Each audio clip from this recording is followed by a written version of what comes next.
अब वीडियो को स्किप मत कर देना, आगे बढ़ते हैं और पढ़ने की कोशिश करते हैं। अब पढ़ना क्या है वो भी सुन लेते हैं।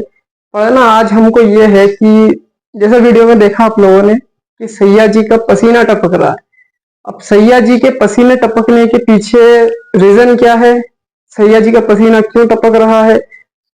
एक्चुअली बात करें तो इसके लिए सैया जी खुद जिम्मेदार है और सैया जी के साथ साथ हम भी इसके लिए जिम्मेदार हैं कि पसीना इतना ज्यादा क्यों निकल रहा है। अब सबको पता ही है कि पसीना निकलने के पीछे का रीजन क्या होता है, गर्मी। गर्मी की वजह से किसी व्यक्ति का क्या होता है, पसीना निकलता है। अभी तो मौसम बरसात का है, लेकिन कुछ महीने पहले अगर गर्मी के मौसम की बात की जाए तो आप लोगों ने देखा होगा कि इंसान से लेके जानवर, पक्षी, हर व्यक्ति जो था वो गर्मी के मारे बहुत ज्यादा परेशान था। अब इस गर्मी के पीछे कारण क्या था उसको समझते हैं। तो उसको समझाने के लिए हम लेके आए आपके सामने टॉपिक ग्लोबल वार्मिंग। आप समझते हैं ग्लोबल वार्मिंग का मतलब क्या होता है? ग्लोबल मतलब होता है विश्व और वार्मिंग का मतलब होता है गर्मी। मतलब वैश्विक स्तर पे जो गर्मी पड़ रही है उसी को क्या कहा जाता है, ग्लोबल वार्मिंग कहा जाता है। इसको आसान शब्द में समझने की कोशिश करते तो आसान शब्दों में समझने के लिए मैं आपको यहाँ पे एग्जाम्पल के तौर पे थोड़ा समझाने की कोशिश करूंगा। ये मात्र एग्जाम्पल के तौर पे है। अगर हम बात करें कि पृथ्वी की सतह का जो टेम्परेचर है वो 30 डिग्री सेल्सियस है। कितना है? 30 डिग्री सेल्सियस। फॉर एग्जाम्पल है ये, अगर पृथ्वी का तापमान 30 डिग्री सेल्सियस है तो इस तापमान में साल दर साल मान लो वृद्धि होती जा रही हो तो उसी को क्या कहा जाएगा, ग्लोबल वार्मिंग कहा जाएगा। मतलब नॉर्मल टेम्परेचर 30 डिग्री सेल्सियस है, इस 30 डिग्री सेल्सियस से टेम्परेचर जब धीरे धीरे बढ़ता जाएगा तो वही क्या कहलाएगा, ग्लोबल वार्मिंग कहलाएगा। अब ग्लोबल वार्मिंग होता क्यों है? अब ग्लोबल वार्मिंग के पीछे सबसे ज्यादा इंपॉर्टेंट जिम्मेदार जो है वो है अपना प्रदूषण। क्या है? प्रदूषण। इसी प्रदूषण की वजह से ही क्या होता है, ग्लोबल वार्मिंग ज्यादा होता है। अब ग्लोबल वार्मिंग के पीछे लॉजिक कुछ इस प्रकार से दिया जाता है कि सूर्य की जो किरणें होती है, सूर्य की जो किरणें होती है, ये किरणें जब पृथ्वी पे पहुंचती है तब तो वो डायरेक्टली क्या हो जाती है, इसके साथ ऊष्मा, इसके साथ क्या क्या आती है, ऊष्मा प्लस प्रकाश। ये दोनों चीजें कहां पे एंटर करती है, पृथ्वी के धरातल मतलब पृथ्वी के सतह पे ये दोनों चीजें क्या करती है, एंटर करती है। अब एंटर करने के बाद जब ये पृथ्वी की सतह से टकराती है, टकराने के बाद जब इसको रिटर्न मतलब रिटर्न लौटना होता है तब ये क्या करती है, इसका जो ऊष्मा होता है वो ऊष्मा पृथ्वी पे वैसे का वैसा ही रह जाता है और मात्र प्रकाश क्या हो जाता है, बाहर निकल जाता है। तो प्रकाश तो बाहर निकल गया लेकिन ऊष्मा कहां पे रहेगी, पृथ्वी की सतह पे रह गई, जिस वजह से पृथ्वी का टेम्परेचर क्या होता जाता है, इंक्रीज होता जाता है, मतलब कि बढ़ता जाता है और वही धीरे धीरे क्या करने लगता है, ग्लोबल वार्मिंग को जन्म देता है। अब जैसे अभी आपने इस डायग्राम को देखा, इस डायग्राम के माध्यम से समझाने की कोशिश की थी, वो आप समझ चुके हो। अब देखते हैं कि ग्लोबल वार्मिंग होता किसकी वजह से। तो मैंने जिस प्रकार से बताया कि सूरज की जो किरणें होती है वो वायुमंडल में वापस जब लौटती है तो लौटते समय वो सिर्फ प्रकाश प्रकाश है उसका बाहर निकल पाता है, बाकी जो ऊष्मा रहती है वो पृथ्वी पे वैसे के वैसे रह जाती है, जिस कारण से क्या होता है, ग्लोबल वार्मिंग बढ़ता है। अब इस ग्लोबल वार्मिंग में कुछ गैसें होती है, ये गैसें क्या करती है, इसे लौटते हुए ऊष्मा और प्रकाश के मार्ग में क्या बन जाती है, बाधा बन जाती है, जिस कारण से ये पूरी जो ऊष्मा होती है वो बाहर नहीं निकल पाती। इसके पीछे कुछ ग्रीन हाउस गैसेज है जैसे कि CO2 carbon dioxide, methane CH2 और एक होता है CFC क्लोरोफ्लोरोकार्बन। तो सबसे इंपॉर्टेंट जो होता है वो क्लोरोफ्लोरोकार्बन होता है। ये क्लोरोफ्लोरोकार्बन हम अपने घरों में एसी और जो फ्रिजों का यूज करते हैं उसमें से गैस निकलती है CFC गैस, और यही CFC गैस क्या कहलाती है, क्लोरोफ्लोरोकार्बन कहलाती है। और ग्रीन हाउस इफेक्ट में सबसे असरदार गैस जो होता है वो CH होता है। और इसी ग्रीन हाउस की वजह से, इन ग्रीन हाउस गैसों की वजह से क्या होता है, ग्लोबल वार्मिंग होता है। और ग्लोबल वार्मिंग की वजह से ही पृथ्वी का तापमान दिन प्रतिदिन क्या होता जा रहा है, बहुत ज्यादा बढ़ता जा रहा है और सैया जी का पसीना भी निरंतर टपक रहा है। तक की वीडियो में हमने देख लिया कि ग्लोबल वार्मिंग होता क्यों है और ग्लोबल वार्मिंग किस किस वजह से होता है, इसको हमने क्लियर कर लिया है। अब हम देखते हैं कि ग्लोबल वार्मिंग से होने वाले नुकसान किस किस प्रकार से नुकसान होता है।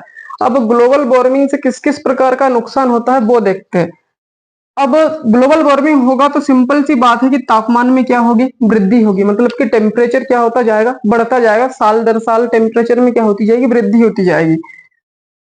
अब टेम्परेचर बढ़ेगा तो तापमान भी क्या होता जाएगा, बढ़ता जाएगा। उसके बाद दूसरा है कि अधिक मात्रा में बारिश होगी और कहीं कहीं ना के बराबर बारिश। मतलब ग्लोबल वार्मिंग की वजह से या तो बिल्कुल सूखा पड़ जाएगा किसी किसी क्षेत्र में, या बिल्कुल सूखा पड़ेगा, या फिर इतनी ज्यादा बारिश हो जाएगी कि बाढ़ जैसी स्थिति पैदा हो सकती है। तो ये नुकसान भी हो सकता है।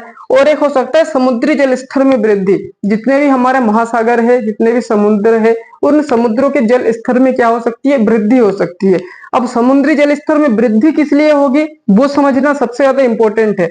एक संस्था है आईपीसीसी, एक संस्था है आईपीसीसी, किसी ने ये बताया है कि जो पृथ्वी का जो औसत टेम्परेचर है, उस औसत टेम्परेचर में 2030 से लेके 2052 के बीच में उसका जो औसत टेम्परेचर है वो 1.5 डिग्री सेल्सियस क्या हो जाएगा, बढ़ जाएगा। अब जैसे ही 1.5 डिग्री सेल्सियस टेम्परेचर डिग्री मतलब 1.5 डिग्री सेल्सियस में जैसे ही वृद्धि हो जाएगी उसकी टेम्परेचर में, तो टेम्परेचर में वृद्धि होने की वजह से जितने भी ग्लेशियर है महासागरों में, जो ग्लेशियर है वो ग्लेशियर क्या होने लगेंगे, पिघलने लगेंगे। अब जैसे ही ग्लेशियर पिघलने लगेगा तो ग्लेशियर पिघलेगा तो समुद्र का जो जल स्तर का लेवल है वो जल स्तर का लेवल धीरे धीरे क्या होने लगेगा, बढ़ने लगेगा। अब समुद्री का जल स्तर जैसे बढ़ेगा तो बढ़ने के साथ साथ वो जल कहाँ के आने, कहाँ मतलब कौन सी तरफ आने लगेगा, धरातल की साइड में आने लगेगा। अब धरातल की साइड पे आएगा तो धरातल समुद्र के आसपास के क्षेत्र में जो शहर, जो कस्बे या जो गांव बसे हुए हैं, वो शहर कस्बे गांव भी उस पानी के चपेट में आ सकते हैं, उस समुद्र की पानी की चपेट में क्या हो सकते हैं, आ सकते हैं। जिस वजह से वहां के लोगों को क्या हो सकती है, बहुत ज्यादा नुकसान का सामना करना पड़ सकता है।